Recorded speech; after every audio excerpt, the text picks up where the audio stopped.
샤빌, 당신 아내야. 그 한마디를 듣는 순간 저는 심장이 멈추는 줄 알았습니다. 현관문을 열었을 때 차가운 겨울바람이 먼저 들어왔고 그 바람 뒤에 한 여자가 서 있었습니다. 주름이 깊게 팬 얼굴, 흰머리가 듬성듬성 섞인 단발머리, 그리고 낡은 검정 코트를 입은 70대 노파였습니다. 샵이 41년 전 아이를 두고 사라진 여자, 장례도 치르지 못하고 연기처럼 사라져버린 사람이 제 현관 앞에 서 있었습니다. 보통 사람들은 죽은 줄 알았던 사람과 제외하면 울거나 안거나 할 텐데요. 저는 그러지 않았습니다. 반갑지도 않았고 슬프지도 않았습니다. 차갑게 식어가는 현관 바닥의 한기가 발바닥을 통해 올라오는 걸 느끼면서 든 생각은 단 하나였습니다. 샵3. 이 여자가 정말 내 아내가 맞을까? 그리고 그 의심 하나가 제 노후 전부를 지켜냈습니다. 오늘은 그 이야기를 들려드리려고 합니다. 시청 전에 구독과 좋아요를 눌러주시면 소중한 분들을 사기로부터 지키는 행운이 함께할 겁니다. 한장 젊은 날의 사랑. 샵사. 1982년 봄이었습니다. 저는 그때 24살 충청남도 예산군의 작은 읍내에서 농협창고 관리원으로 일하고 있었죠. 월급이 18만 원이던 시절이었습니다. 지금 돈으로 환산하면 한 70만 원쯤 될까요? 많지 않은 돈이었지만 젊고 건강했으니까 힘든 줄 몰랐습니다. 아내를 처음 본 건 읍내 양장점 앞에서였습니다. 저는 농협 창고에서 쌀가마니를 트럭에 싣는 일을 하고 있었는데 그날따라 트럭이 양장점 앞에 세워져 있었거든요. 일을 마치고 땀을 훔치는데 양장점 유리창 너머로 옷감을 정리하는 여자가 보였습니다. 21살의 김순영 씨였습니다. 까만 단발머리에 하얀 블라우스를 입고 있었는데 햇살이 유리창을 통과하면서 그 사람 얼굴에 떨어지던 게 아직도 눈에 선합니다. 샤보. 첫눈에 반했다고 하면 너무 진부하겠죠. 하지만 진짜 그랬습니다. 용기를 내서 말을 걸었고 어떻게 해서 사귀게 됐고 그해 가을에 결혼했습니다. 예식장 같은 건 꿈도 못 꿨고요. 면사무소에 혼인신고만 하고 양가 부모님과 동네 어른들 모시고 집에서 국수 말아드린 게 결혼식의 전부였습니다. 신혼집은 읍내 끝자락에 있는 단칸방이었습니다. 부엌과 방이 하나로 붙어 있어서 밥을 하면 이불에서 찌개 냄새가 났죠. 하지만 불행하다고 느낀 적은 한 번도 없었습니다. 가난했지만 웃음이 끊이지 않았습니다. 퇴근하면 아내가 저녁을 차려놓고 기다렸고 주말이면 둘이 읍내 시장에 가서 떡볶이를 사 먹었습니다. 떡볶이 한 접시에 300원 하던 때였죠. 그때 아내가 이런 말을 했습니다. 우리 나중에 돈 많이 벌면 떡볶이 2접시 시키자. 그게 우리의 꿈이었습니다. 떡볶이 2접시. 지금 생각하면 웃음이 나지만 그때는 그게 진심으로 행복한 미래였습니다. 이듬해인 1983년 5월에 아들이 태어났습니다. 아내는 출산 후 몸이 많이 약해졌습니다. 원래 마른 편이었는데 아이 낳고 나서 더 야위었죠. 그래도 아이를 안고 있을 때면 환하게 웃었습니다. 이 아이만 잘 키우면 우리 팔 잡히는 거야. 아내가 그렇게 말할 때마다 저도 그렇게 믿었습니다. 그런데 그해 늦가을 아내가 제게 말했습니다. 서울에 가서 돈 좀 벌어올게. 순영이 언니가 거기서 식당 하는데 일손이 필요하대. 몇 달만 일하고 올게. 저는 반대했습니다. 아이도 어린데 왜 굳이 서울까지 가느냐고요. 하지만 아내는 고집을 꺾지 않았습니다. 우리 이렇게 가난하게만 살 순 없잖아. 몇 달 만이야. 금방 다녀올게. 1983년 10월 15일 아침이었습니다. 아내는 작은 보따리 하나를 들고 버스터미널로 갔습니다. 저는 아이를 안고 배웅을 나갔죠. 버스에 오르기 전에 아내가 아이볼에 입을 맞추고 제 손을 꼭 잡으며 말했습니다. 금방 다녀올게. 기다려. 그게 마지막이었습니다. 2장 홀로 남겨진 세월. 샵6. 처음 한 달은 편지가 왔습니다. 일주일에 한 번꼴로 서울 소인이 찍힌 편지가 도착했죠. 여기 일이 생각보다 고되지만 괜찮아. 월급 받으면 붙일게. 아기 잘 봐줘. 그런 내용이었습니다. 실제로 11월에 송금도 왔습니다. 10만 원이었는데 그때 제 월급이 20만 원 정도였으니 적지 않은 돈이었죠. 12월에도 편지와 송금이 왔습니다. 저는 안심했습니다. 우리 순영이가 고생은 하지만 잘 지내고 있구나 싶었죠. 그런데 1984년 1월부터 연락이 뜸해지기 시작했습니다. 편지가 2주에 한 번으로 줄더니 2월에는 아예 오지 않았습니다. 제가 먼저 편지를 보내도 답장이 없었습니다. 전화는 집에 없었으니 할 수도 없었고요. 3월이 되자 불안해지기 시작했습니다. 식당 주소를 알고 있었기 때문에 편지를 보내는데 해당 주소에 수취인이 없습니다. 라는 도장이 찍혀서 돌아왔습니다. 샵 7. 그때부터 서울을 찾아다녔습니다. 아이는 제 어머니께 맡겼습니다. 금요일 밤 야간 버스를 타고 서울에 가서 토요일 하루 종일 돌아다니고 일요일 새벽에 다시 버스 타고 내려와서 월요일 아침에 출근하는 생활을 반년 넘게 했습니다. 아내가 일한다던 식당은 문을 닫은 지 오래였고 건물주도 바뀌어서 이전 세입자 연락처를 모른다고 했습니다. 영등포, 신림동, 구로동. 아내가 편지에 언급했던 지역들을 다 돌아다녔지만 흔적을 찾을 수가 없었습니다. 경찰에 실종 신고도 했습니다.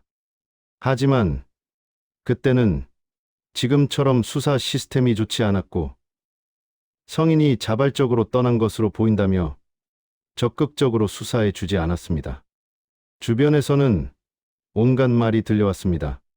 서울 가서 딴 남자 만난 거 아니냐. 원래 떠날 사람이었다. 빚 지고 도망간 거 아니냐. 하지만 저는 믿지 않았습니다. 제가 아는 순영이는 그런 사람이 아니었으니까요. 5년이 지났습니다. 10년이 지났습니다. 기다리다 지쳐서 포기한 게 아닙니다. 다만 삶이라는 게 그냥 계속 흘러가더라고요. 아들은 자라야 했고 저는 돈을 벌어야 했습니다. 낮에는 농협에서 일하고 밤에는 아들 숙제 봐주고 주말에는 집안일을 했습니다. 1991년에 법원에서 실종 선고, 심판을 받아 아내를 법적으로 사망 처리했습니다. 그래야 호적 정리가 되니까요. 판사가 혹시 재혼 계획이 있으십니까? 하고 물었을 때 저는 아니라고 대답했습니다. 재혼은 생각해 본 적도 없었습니다. 그렇게 혼자 살았습니다. 아들 대학 보내고 군대 보내고 취직시키고 결혼시켰습니다. 손자 손녀도 봤고요. 농협에서 34년을 근무하고 2017년에 퇴직했습니다. 퇴직금으로 8,700만 원을 받았습니다. 거기에 평생 모은 적금 2,300만 원을 합쳐서 1억 1천만 원. 그리고 40년 전에 산 시골집 한 채. 그게 제가 가진 전부였습니다. 많다면 많고 적다면 적은 돈이죠. 하지만 혼자 살기엔 충분했습니다. 텃밭 가꾸고 경로당 다니고 가끔 아들네 가서 손자들 보는 게 낙이었습니다. 세장 41년 만에 재회. 샵8. 2024년 1월 17일이었습니다. 그날 날씨가 참 추웠습니다. 영하 12도까지 떨어져서 마당 수도꼭지가 얼어붙었던 기억이 나네요. 오후 2시쯤이었을 겁니다. 점심을 먹고 거실에서 TV를 보고 있는데 초인종이 울렸습니다. 요즘 시골에 초인종 누르는 사람이 누가 있겠어요? 우체부 아니면 택배기사인데 택배 시킨 것도 없었거든요. 그래서 조금 이상하다 싶으면서 현관문을 열었습니다. 문을 여는 순간 차가운 바람이 확 들이닥쳤고 그 바람 뒤에 낯선 노파가 서 있었습니다. 검정 코트에 회색 목도리를 두르고 낡은 여행 가방 하나를 끌고 있었습니다. 누구시죠? 제가 물었더니 그 여자가 떨리는 목소리로 말했습니다. 나야. 당신 아내야. 샵9. 처음엔 무슨 소린지 이해가 안 됐습니다. 제 아내는 40년 전에 사라졌고 법적으로 사망 처리된 사람이니까요. 사기꾼인가 싶어서 무슨 말씀이세요? 저는 아내가 없습니다라고 했더니 그 여자가 울기 시작했습니다. 나야. 순영이. 당신 김정호 씨잖아. 83년에 결혼하고 10월에 서울 갔던 거 기억나지? 이름하고 날짜가 맞으니까 덜컥 겁이 났습니다. 그 여자는 계속 울면서 사정을 설명했습니다. 서울에서 일하다가 교통사고를 당했는데 머리를 크게 다쳐서 기억을 잃었다고 했습니다. 누군지도 모르는 상태로 병원에서 깨어났고 이후 40년 동안 다른 이름으로 다른 삶을 살았다고요. 그러다 최근에 기억이 돌아오기 시작해서 고향을 찾아 내려왔다고 했습니다. 솔직히 믿고 싶었습니다. 41년을 기다린 사람이 드디어 돌아왔다고 생각하고 싶었습니다.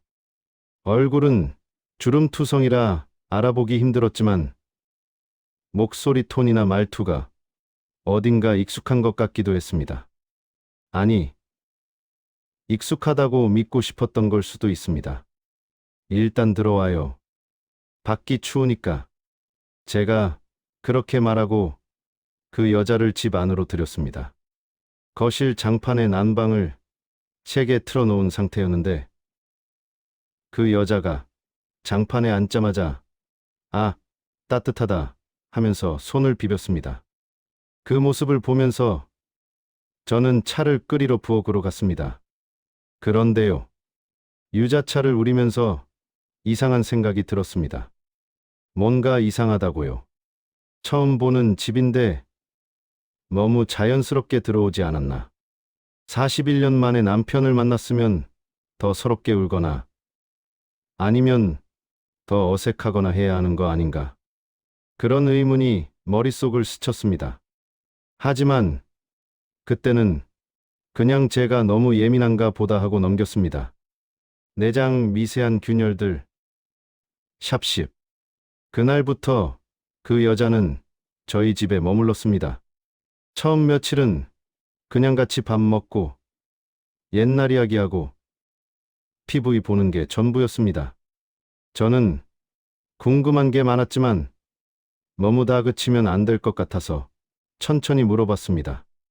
우리 결혼할 때 들러리 섰던 사람 기억나? 당신 친구 중에 누가 왔었지? 그랬더니 그 여자가 잠깐 머뭇거리다가 그때 너무 정신없어서 잘 기억이 안 나라고 했습니다. 저는 그럴 수 있다고 생각했습니다. 40년도 더 된 일이니까요. 그럼 우리 아들 돌잔치 때 뭐 잡았는지 기억나? 돌잡이 했잖아. 연필이었나?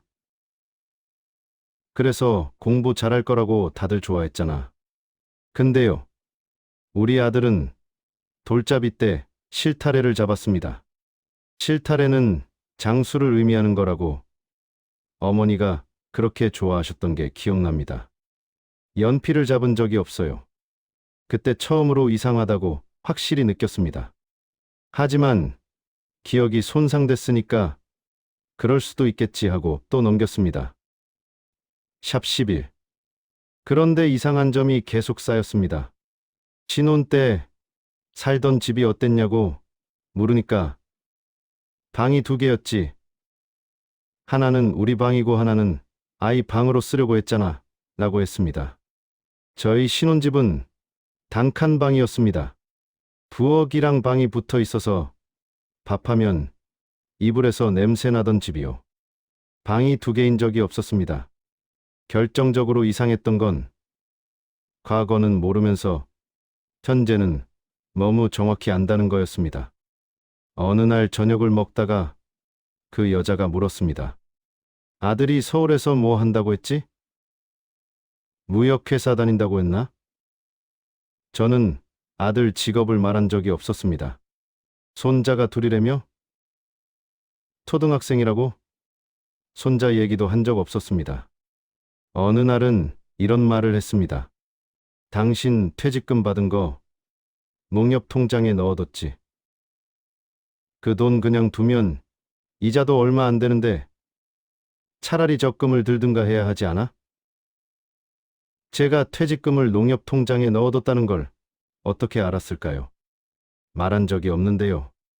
그때부터 저는 이 여자를 다르게 보기 시작했습니다. 기억을 잃었다가 되찾은 사람이 아니라 뭔가 다른 목적이 있는 사람처럼 보이기 시작한 거죠.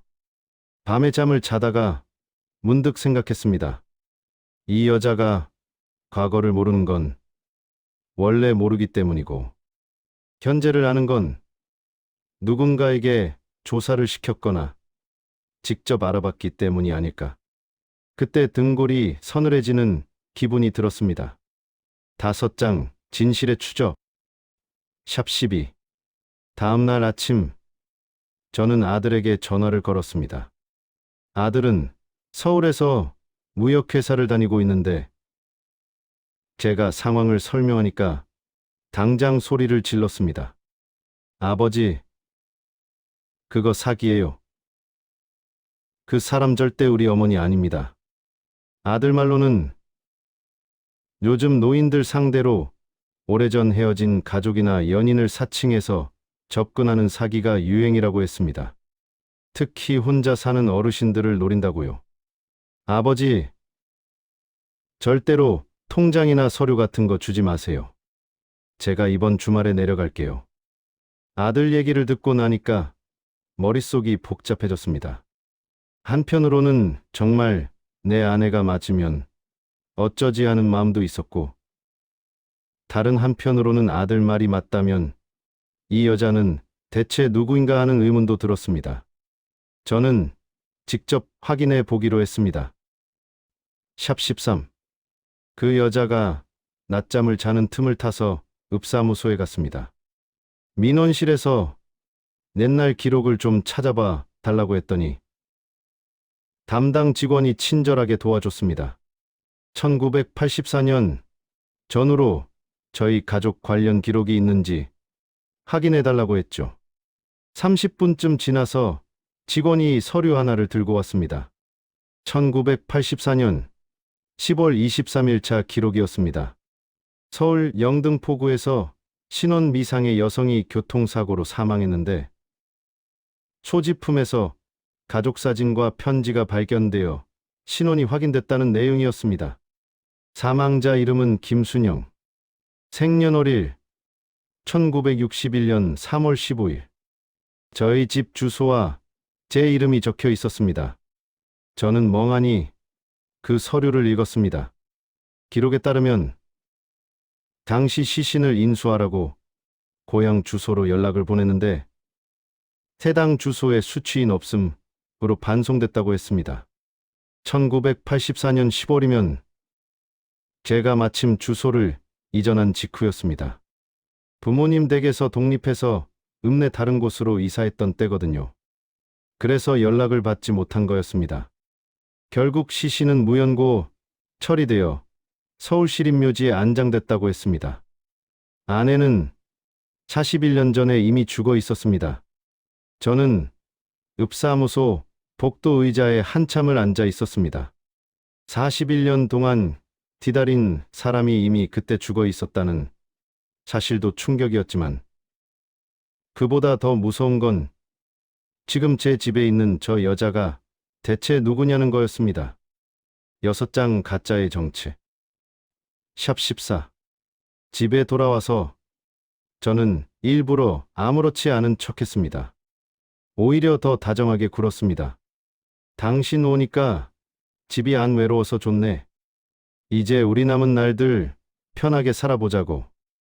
그렇게 말하면서 속으로는 이 여자가 뭘 노리는지 알아내야겠다고 생각했습니다.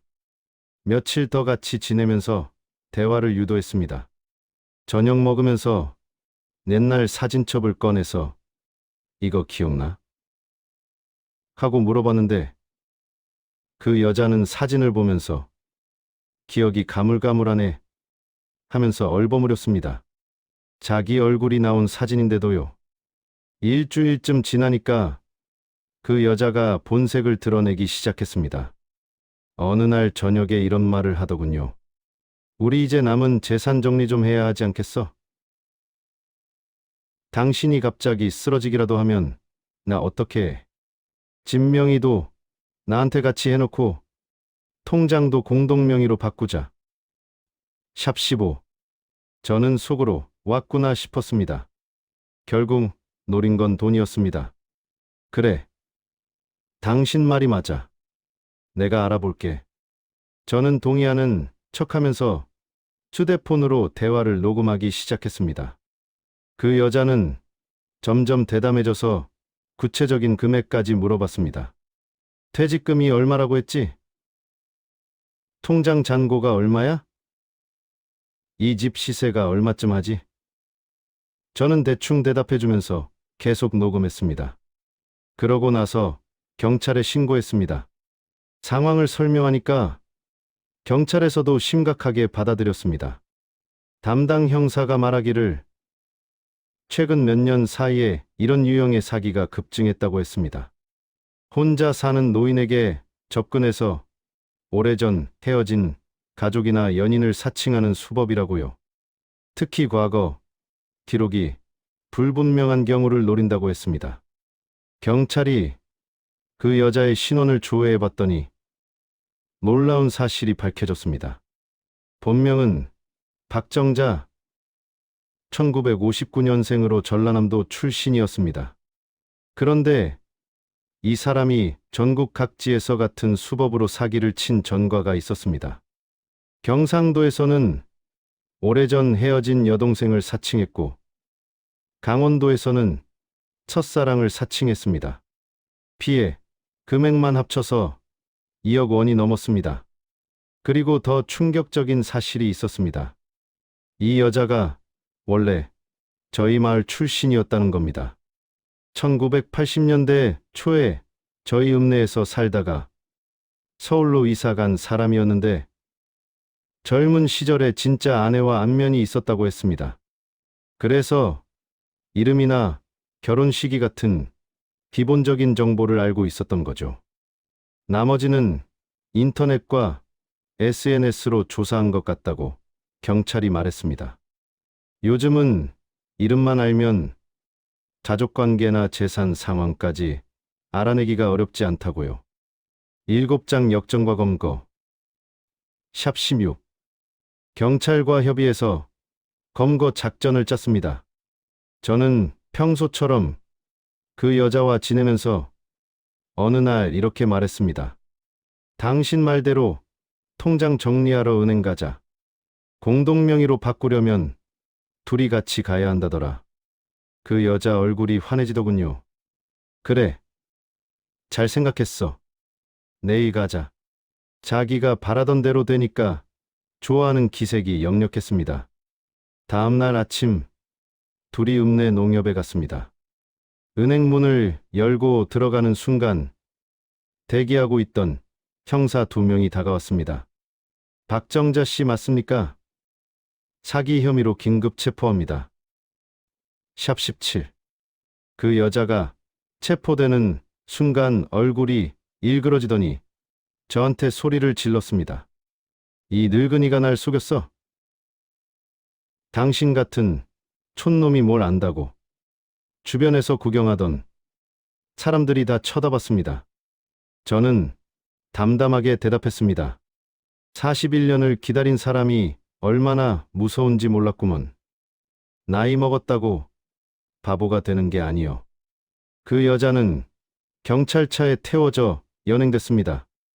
나중에 형사한테 들으니까 이 여자가 전국에서 사기친 피해자가 7명이나 더 있었다고 했습니다. 그 중에는 실제로 집을 뺏긴 분도 있었고 퇴직금 전액을 넘긴 분도 있었습니다.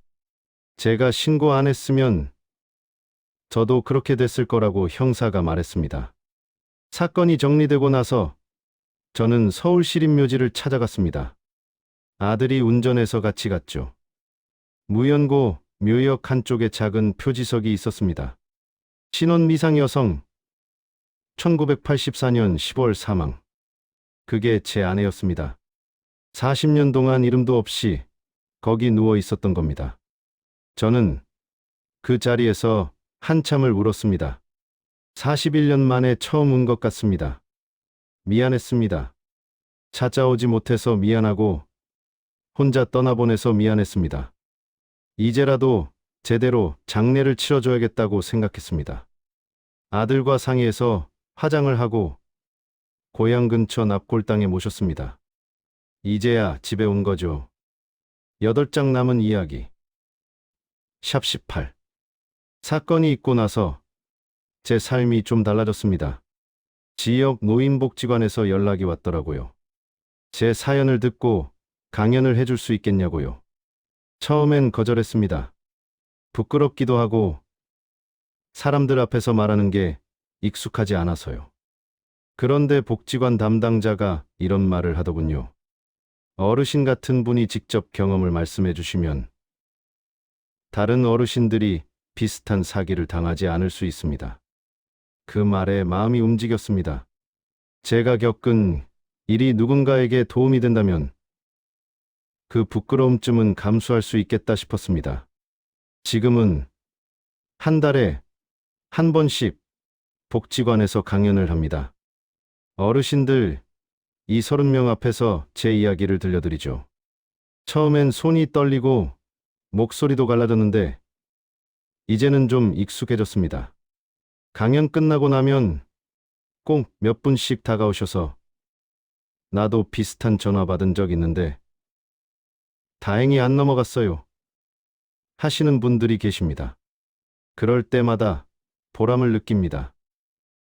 샵 19. 제가 강연에서 꼭 하는 말이 있습니다. 나이 들었다고 순진해지는 게 아닙니다. 우리는 젊은 사람들보다 더 많이 살아왔고 더 많이 봐왔습니다. 그러니까 뭔가 이상하다 싶으면 그 직감을 믿으세요. 그리고 혼자 판단하지 말고 자식들한테, 주변 사람들한테 꼭 물어보세요. 또 이런 말도 합니다. 사기꾼들은 우리의 외로움을 노립니다. 오랫동안 보고 싶었던 사람, 그리웠던 사람을 팔아서 돈을 뜯어가려고 합니다. 그러니까 외롭다고 해서 아무나 믿으면 안 됩니다. 진짜 가족은 갑자기 나타나서 돈 얘기부터 하지 않습니다. 사건 이후로 아들과 연락을 더 자주 합니다. 예전엔 한 달에 한 번 통화할까 말까 했는데 지금은 일주일에 2~3번은 전화합니다. 손자, 손녀들도 더 자주 놀러 오고요. 지난 추석에는 온 가족이 모여서 아내 납골당에 성묘를 갔습니다. 손녀가 할머니한테 인사드리는 거야? 라고 물어서 그래. 할머니가 이제 편히 쉬고 계셔라고 대답했습니다. 저는 올해 73입니다. 남은 시간이 얼마나 될지 모르겠지만 후회 없이 살려고 합니다. 41년 동안 기다린 사람은 이미 하늘에 계시고 저는 그 사람이 보고 있을 거라고 생각하면서 하루하루를 보냅니다. 언젠가 다시 만나면 그때는 꼭 말하고 싶습니다. 미안해. 그리고 고마웠어. 오늘 이야기가 여러분의 마음에 조금이라도 와닿으셨다면 구독과 좋아요 부탁드립니다. 여러분께서 눌러주시는 응원 하나하나는 단순히 숫자가 아닙니다. 또 다른 누군가의 소중한 노후를 지켜줄 수 있는 힘이 됩니다.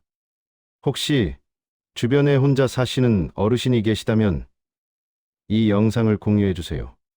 작은 관심이 큰 피해를 막을 수 있습니다.